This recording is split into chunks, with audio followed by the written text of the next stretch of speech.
এক অন্ধকার ঘরে সবাই ঘুমের দেশে হঠাৎ একটা ফিসফিস শোনা গেল। দেখলি তো, সারাদিন আমায় ছাড়া ওর এক মুহূর্তও কাটে না। কত আরাম দিলাম বল। সারা রাত আমার নরম দেহে মাথা রেখে ঘুমোলো। আমি ওর আসল শান্তির জায়গা। শুধু মাথা রেখে ঘুমলে হবে নাকি? শান্তি হয় বুঝি নাকি?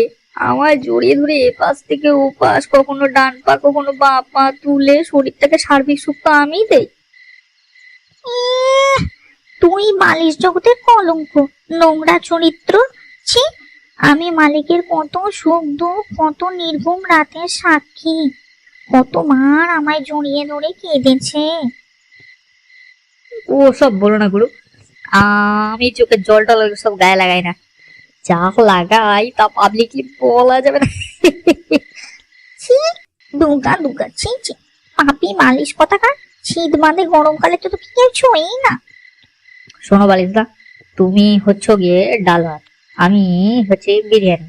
লাক্সারি আর নেসেসিটির মধ্যে পার্থক্যটা বোঝো তুমি? হঠাৎই মালিকের ঘুম ভেঙে গেল। ঘুমের তালে মালিক কোল বালিশকে তার মাথায় আর বালিশকে তার পায়ের ফাঁকে গুজে নিলেন। এরই মধ্যে একটা কোলাহল শোনা গেল। মালিক মালিক, এটা ঠিক করছে না। মালিক মালিক, এটা ঠিক করছেন না। মালিক মালিক, এটা ঠিক করছেন। প্লিজ ভালো লাগলে চ্যানেলটাকে লাইক এন্ড সাবস্ক্রাইব করবেন। ধন্যবাদ।